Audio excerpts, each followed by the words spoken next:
Yeah. Yeah, it's July 1st, 2023.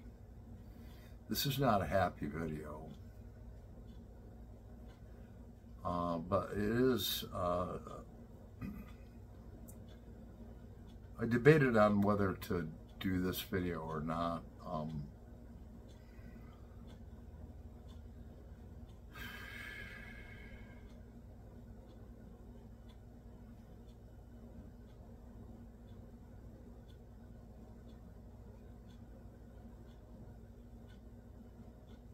It's,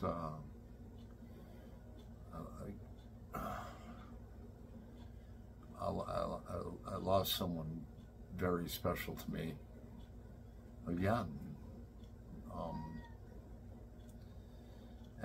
So this video is a tribute to my very sweet friend, Rhondalyn Megan.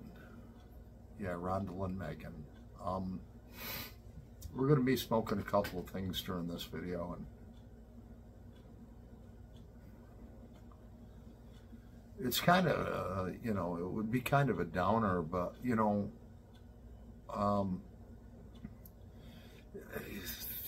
the YouTube channel that I post my stuff on, I post the good, the bad, and the ugly. And, you know, I put my heart out there. But it's not, this video is not about me. It's about my sweet friend, Rhondalyn Megan, who passed away suddenly.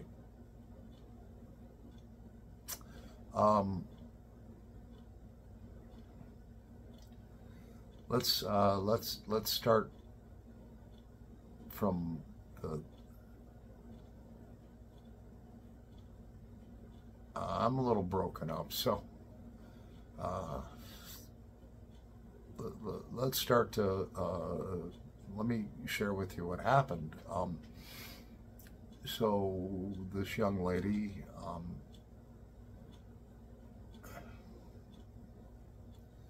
I had known her for well over, well, I met her in 1991, and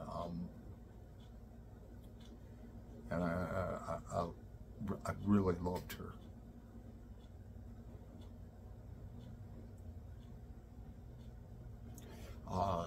It wasn't something that we had together that was physical. I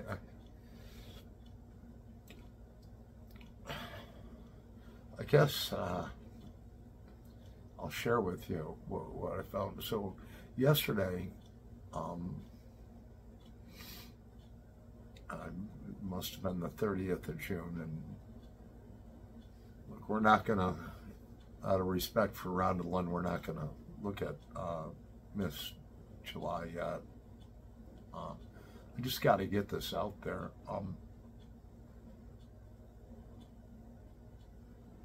So we would text each other and so forth, and every now and then go out to dinner. It was a platonic relationship, meaning we weren't, it wasn't a physical relationship. And she had suffered decades and decades of bad health.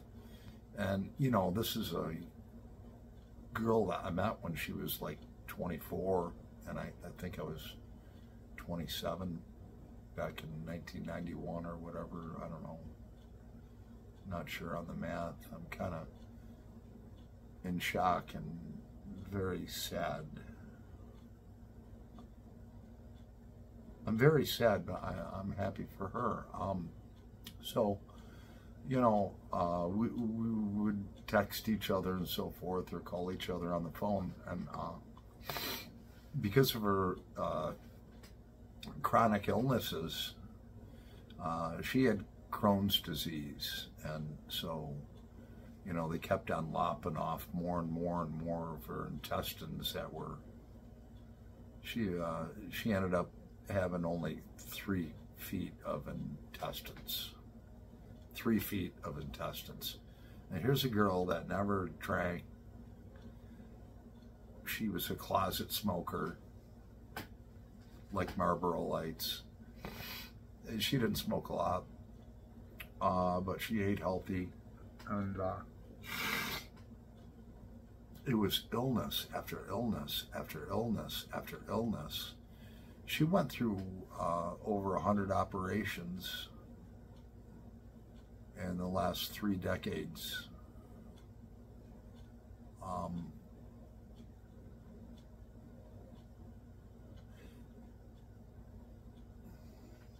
So we would text each other, and you know, she was on disability, not making a lot. She couldn't work, just too sickly. Yeah, you know, and here's somebody that tried to always live healthy. It just, you know, one bad thing after the next health-wise. So we would text, and she was the sweetest person that I have ever met in my life. So I texted her a couple days ago, and I didn't hear nothing back. And you know, sometimes I wouldn't hear from her for a day or so, and so I texted her son, and I said, "Is your mom?" And I've got like a 7th sense, okay, when something's not right, and I knew something was not right, and I texted her son, who's like 32, 33, and I said, "Is your mother okay?" Her Facebook disappeared, and I've texted her a couple of times checking up on her, and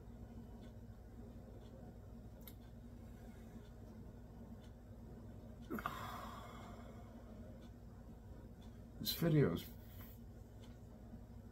very hard for me to make. So I got a text immediately back from him, and he said, well,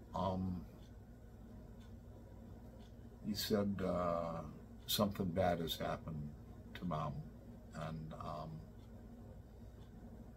he said she went to bed and passed away in her sleep. And he shared with me that he said, "I know you were very close. You two were very close." And my response back was, through text, was, "Fuck."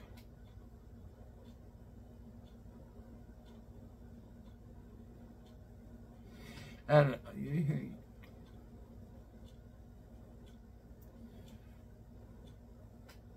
so we texted back and forth a little bit. And I felt a lot of emotions.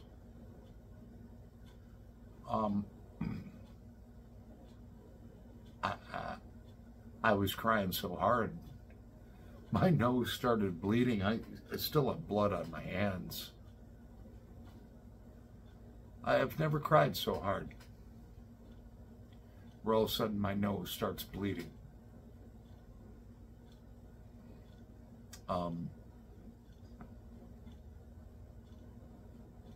So I'm trying to process all of this, and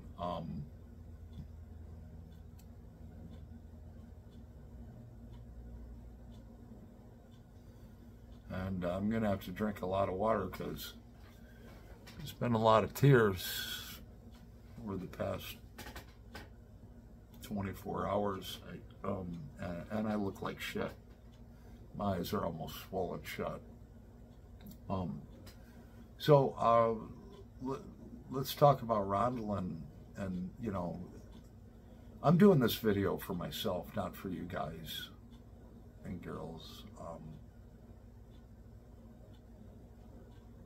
She was so sweet, and we met back circa 1991, which was 22 years ago, and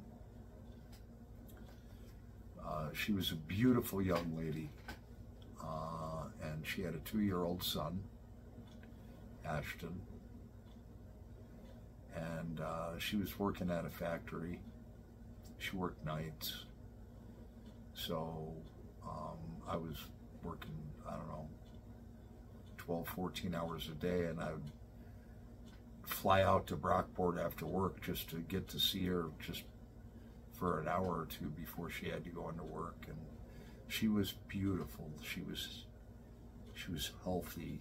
She was young, and I loved her. And so back then we did have a physical relationship.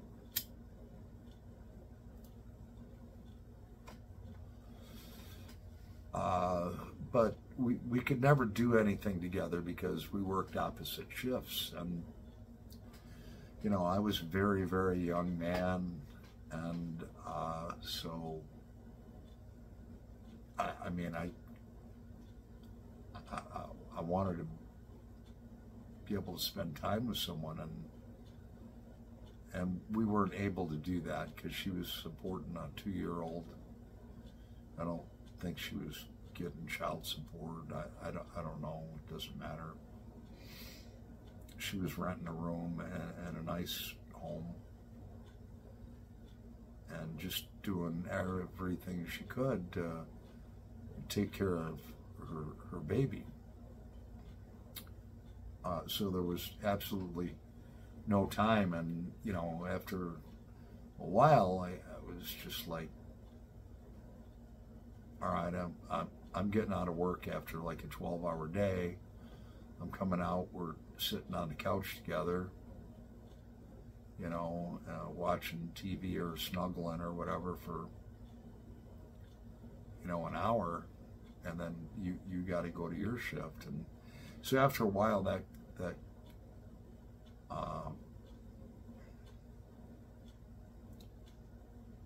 I couldn't do it anymore.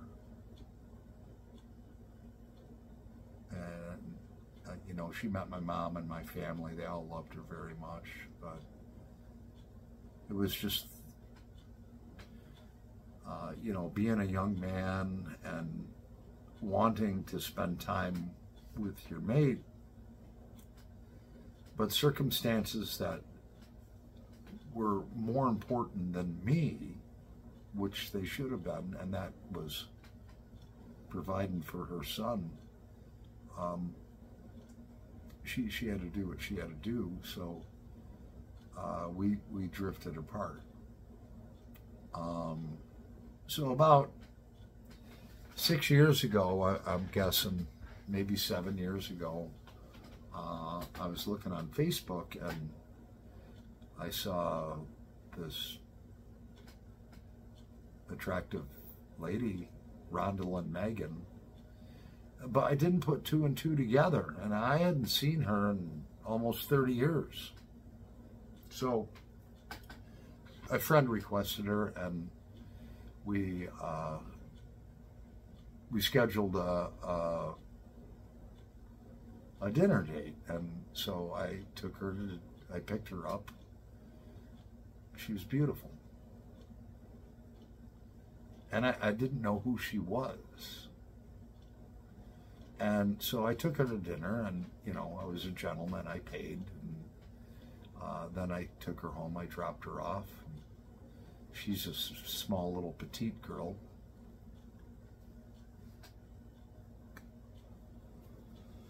And so then I think Memorial Day or something came around, and she asked if I wanted to have a barbecue at, you know, her apartment in Hamlin.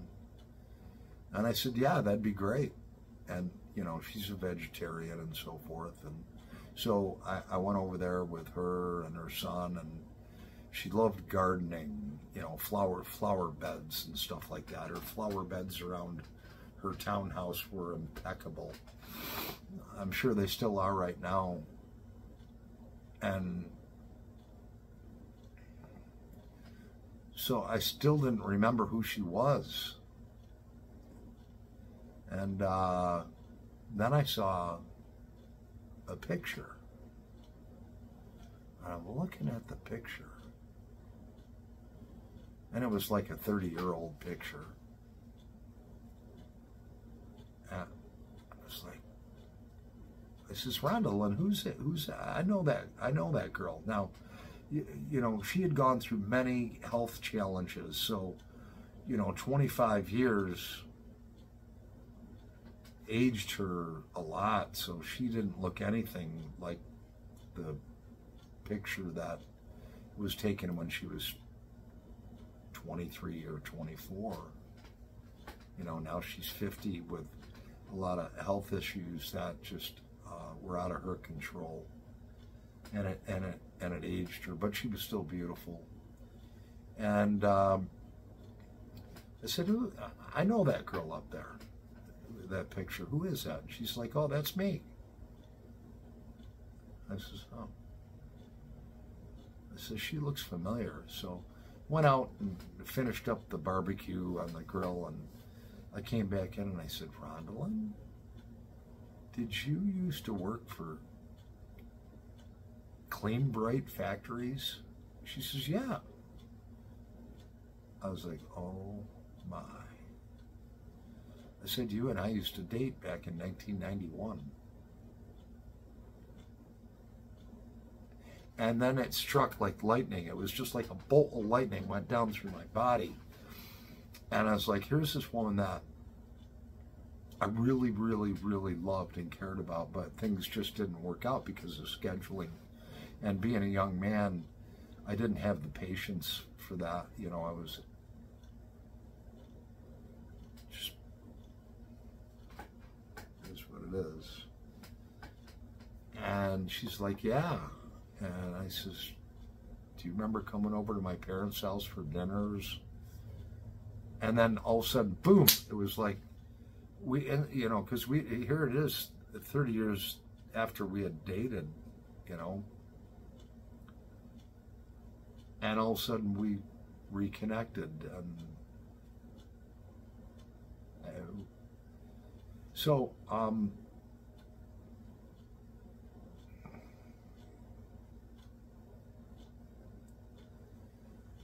she loved her plants.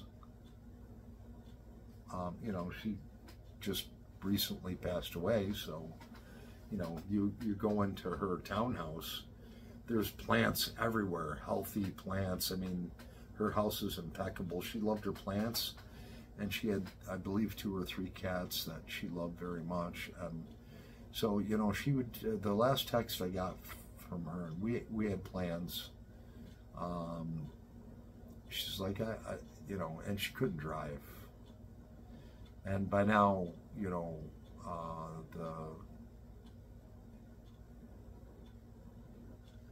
her medical situations had really taken a toll on her.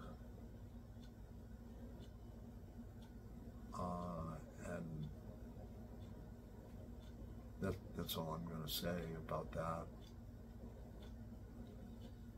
And she says, I really, really want to go have some seafood. Will you take me? And I said, yeah, we'll go in a couple of weeks or whatever. And the last text message I got for her, she said, I gotta pause this for a minute. All right, I had to collect myself. So the last text message that I got from her,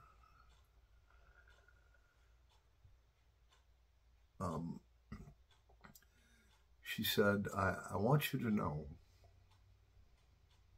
that I love you.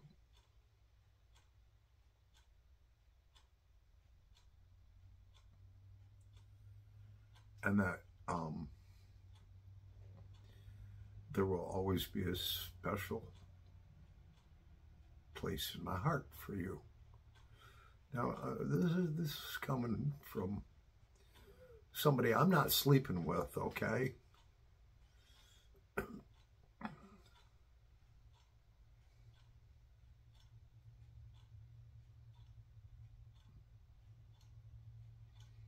texted her back. I says, I love you too.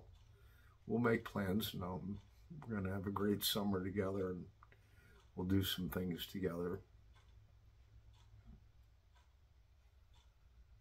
And I texted her and didn't after that I didn't hear from her. And then, as I shared in the video earlier, her son said she unexpectedly passed away in her sleep in her beautiful bedroom. She kept her house impeccable. And you know, when I saw that, I just texted him back and said, fuck.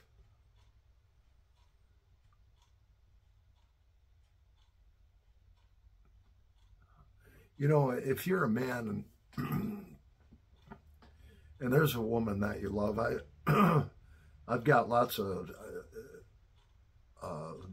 friends that I love. I mean, I love.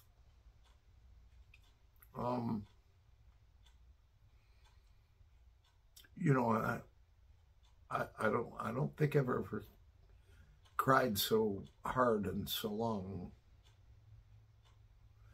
because this person was very, very special. And when I got the text back and I responded with the F word to her son that she had passed, I felt so angry. I felt sad. I felt angry. I wanted to just like go grab my little Honda Civic and pick it up and throw it across the street. I was so angry and enraged and very, very sad.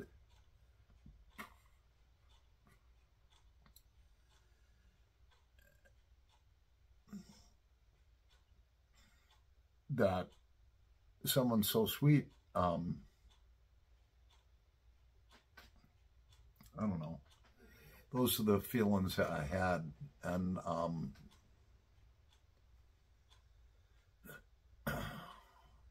I just wanted to pick up boulders and throw them around the yard. Just something just to get, I was so enraged that my sweet friend was gone.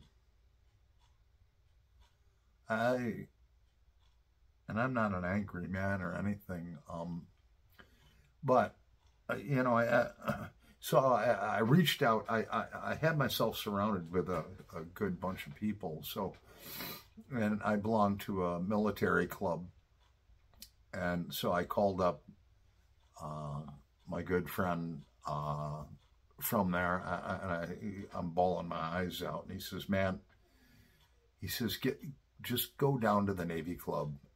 You know, they'll treat you with some love. And then, you know, I don't drink and drive, so I spent $20 and took a Uber down there, and I walked in, tears rolling down my face, and told everybody what happened, and I got lots of hugs. And I was with military people that have had extreme losses too, and they could identify with my feelings. And so we are a big band of brothers and sisters. And Rhondalyn, Megan, I'm going to miss you until I see you again. And you love the Lord. You were so brave. It was over 100 operations you went through, and every time I was like, when's this going to end? And she's like, oh, I just take it one day at a time. It'll be okay. You know, operation after operation after operation. I was like, how do you do this? She's like, Paul, it'll be okay.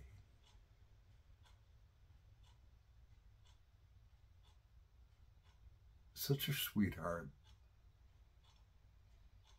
And a severely damaged body. But I know that she is with the Lord. And I know she's young again. And she is complete. And I will see you, Rhondalyn Megan, when it's my turn to go home. This video wasn't for my subscribers. This video is for myself and for my friend Rhondalyn Megan and her family. I wanted to share some of my fond experiences with her and who she is. She's complete, she's young. I'm going to post a couple of pictures. One was taken with her 2-year-old son right about the time that I used to date her. And one was taken, I don't know, 5 or 6 years ago when we went out to dinner. Rhondalyn, you're no longer suffering. You're full, you're complete. You're with your father. You're with your mother. And you're with the Lord. I still miss you. It hurts. I love you. Love you, Rhondalyn Megan. Till we meet again.